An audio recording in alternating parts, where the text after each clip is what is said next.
Vice President Cheney has since, I think, 2003, has declined to comply with this order because he says he's not only in the executive branch, but as President of the Senate, he's also a member of the legislative branch. Britt, what's going on here? Well, that's a dumb explanation, to put it bluntly.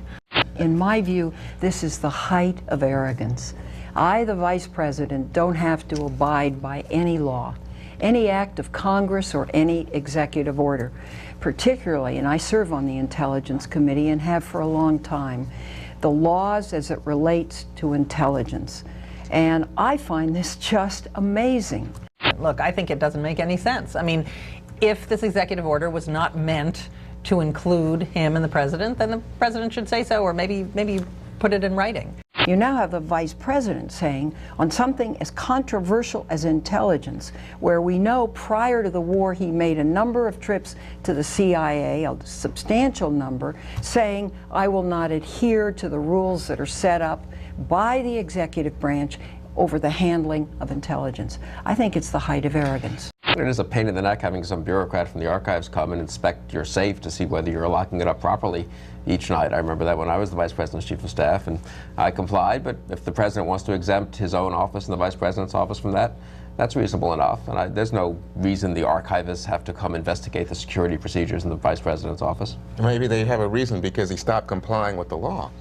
Not only is it that there's classified documents, we don't know where they go, what happens to them. Emails disappear in this White House, and you say, well, what happened to the emails? Oh no, we have a private account. This is all a dodge. This is a game in order to, I guess, keep Dick Cheney in some kind of secured, undisclosed bunker of his mind so that he can't let the American people know what's going on with their government and how decisions are made. He won't tell people who's visiting his house, who's visiting his office. Scooter Libby is letting people know who works for the CIA as an aide. This is ridiculous. Well, let me ask you this. I think that's one of the more compelling indictments I've ever heard. Well done, Juan.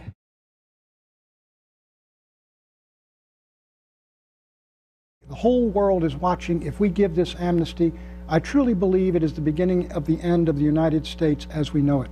The Constitution of the United States obligates the President to defend the states from an invasion. 6 million people tried to break into this country.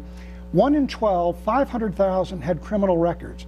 500,000 criminals trying to break into our country, Tim, is equal to the entire army of the United States. This is not immigration, Tim. This is not Ellis Island.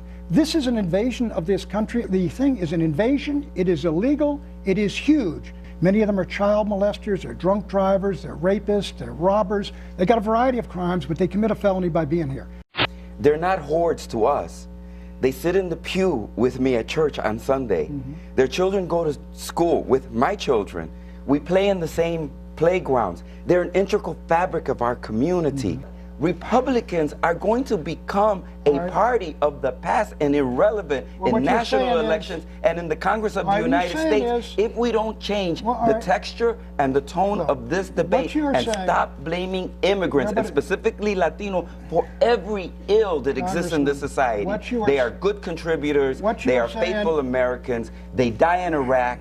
Their names are etched in the Vietnam Memorial. And to make us all be criminals, I just think is wrong, unfair, and it is what is going to cost the Republican Party dearly in the future.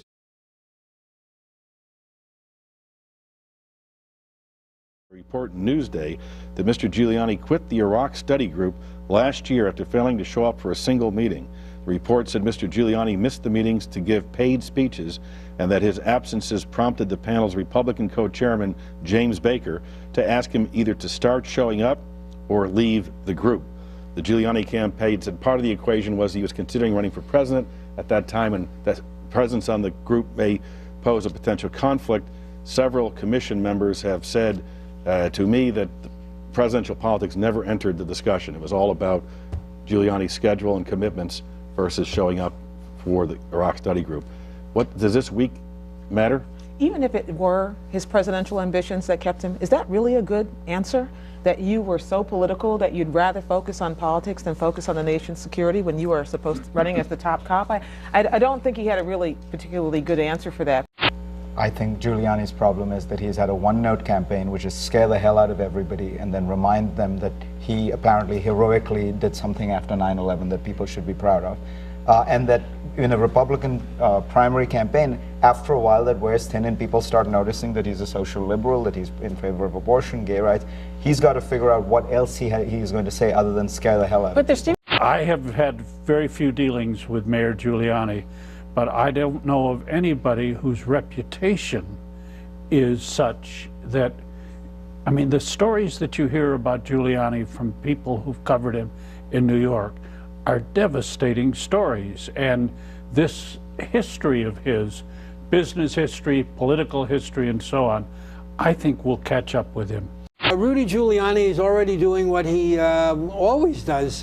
He becomes angry and upset and mean-spirited. I mean, he's already attacked Bloomberg by saying, what do you mean you ran the city like a business? I did that.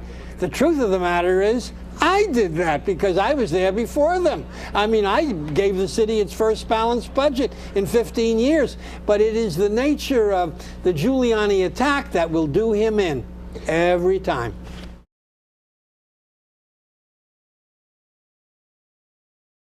The Democrats, we will try to add something to the defense authorization bill, probably along the lines of having troops out by April, by the end of April. Whether we'll be successful or not is always difficult to predict. You will have the assessment of General Petraeus, which most likely will say the situation is mixed. Now, is a mixed situation such that the Congress is going to lie down and stay quiet? I don't think so. I hear even from some Republicans, well, September is an important month. We may well change. We know that this can't go on forever. And in the end, we're going to have to ask ourselves, what do we do and how do we reduce our presence in Iraq? We do not need to be an occupying power. We just can't do that. How quickly do we have to reduce our presence? Well, I think that's why I would oppose a politically determined timetable. It's sort of subtle. The sooner we can reduce our numbers, the better, in my view. The last of the troops, 30,000 that came in for the surge, just got there in the last 2 weeks. Let's at least give him and our men and women that are fighting a very important war there and putting their lives on the line every day, let's at least give them a chance and see how it goes and get a report as to how things are going come September. At that point, we can make decisions about how we want to proceed in the future. I do think status quo is not acceptable. Democrat leadership will give the president that opportunity for a timetable again and again and again. We'll have the defense authorization bill on the floor of the United States Senate after we deal with the immigration bill. It'll be the first order of business after the July break, and the president's going to get a timetable again, and we're going to keep at it till we're successful. And I think we're going to pick up increasing support. I can't give you when the final time will be when we'll have the majority, but it's coming. It'll get there. We got there at the time of Vietnam. It took too long. We got there in the Contra War, and that took too long. And we're going to get there on Iraq.